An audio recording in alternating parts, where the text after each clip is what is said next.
And again, we do have some breaking news. President Trump answering reporters' questions on the White House South Lawn just moments ago, and I believe we do have that tape to show you. Take a look. I think you see what's happened. The economy is maybe better than it's ever been. The numbers are coming out the best they've ever had. We just came out with youth numbers. They've been just fantastic, off the charts. So we're very happy about that. And I think for that reason, I think in November we're going to do extremely well. Extremely well.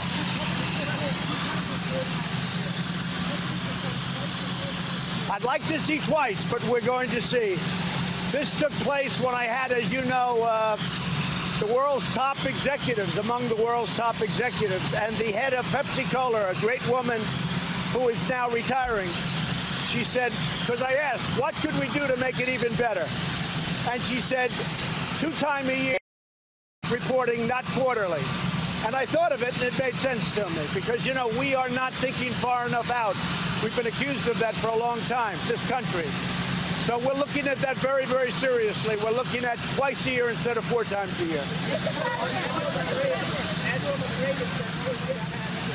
I don't know McRaven. I know that I've gotten tremendous response from having done that because security clearances are very important to me.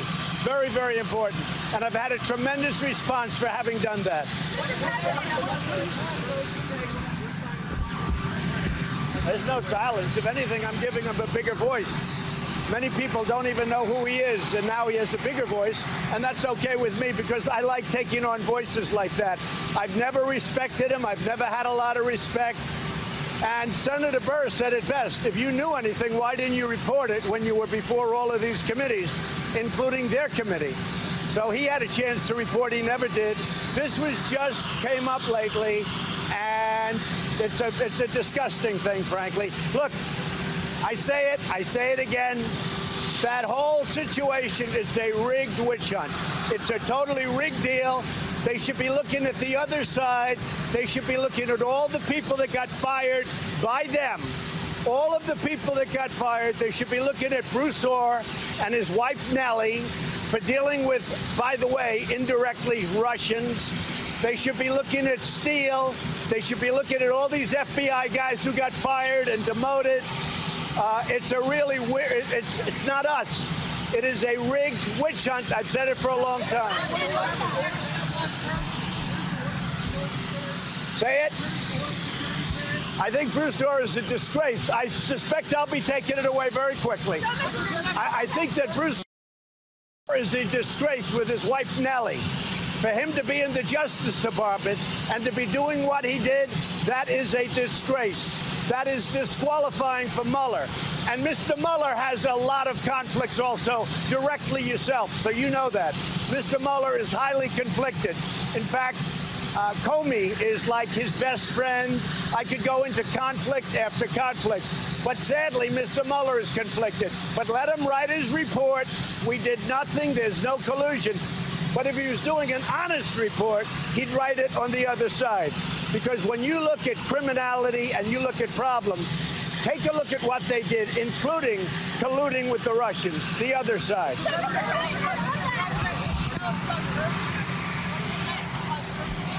I can't hear you too well. You have a helicopter.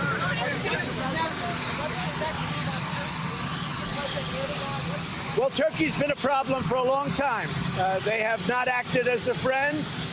We'll see what happens. They have a wonderful Christian pastor. He's a wonderful man, Pastor Brunson. They made up this phony charge that he's a spy, and he's not a spy. He's going through a trial right now, if you call it a trial. They should have given him back a long time ago. And Turkey has, in my opinion, acted very, very badly. So we haven't seen the last of that. We are not going to take it sitting down. They can't take our people. So you will see what happens.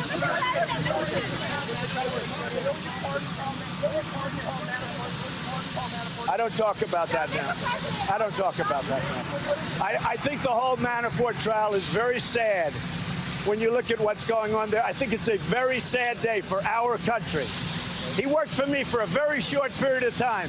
But you know what? He happens to be a very good person.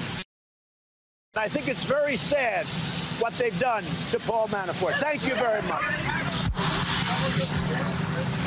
Good morning, everyone. I'm Ali Velshi. My colleague Stephanie Rule is off today. It is Friday, August the 17th. President Trump just spoke to reporters at the White House. Joining me now is MSNBC White House correspondent Jeff Bennett. The president sort of having one of those freewheeling conversations, talking about the revoking security clearances, talking a little bit about Paul Manafort. What do you make of what he just said? Well, we can start with the Manafort headline. You saw the president say there that Paul Manafort worked for him for a very short period of time.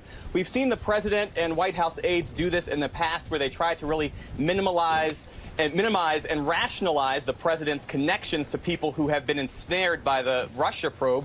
Remember how they called George Papadopoulos a coffee boy when he was, in fact, a foreign policy advisor for the campaign. And we should point out that Manafort worked for the Trump campaign from mid-March to August 2016. It was a crucial point during the campaign where it wasn't entirely clear that Donald Trump would emerge as the party's nominee. Manafort was brought in to really shore up all of the delegates. So the fact that, you know, the president makes the point that Manafort didn't play that big of a role in the campaign is just not true.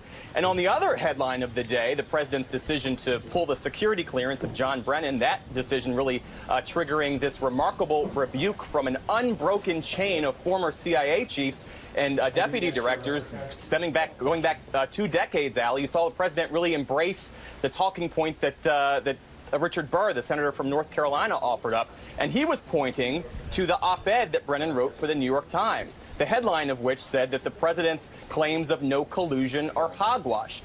Richard Burr makes the point, if he's purporting to know that as fact, well, why wasn't that included in the intel assessment that was released in 2017? You see the president embracing that position, saying he says he knew something. If that was the case, why didn't he say it? All right, Jeff, thanks very much. Jeff Bennett for us at the White House.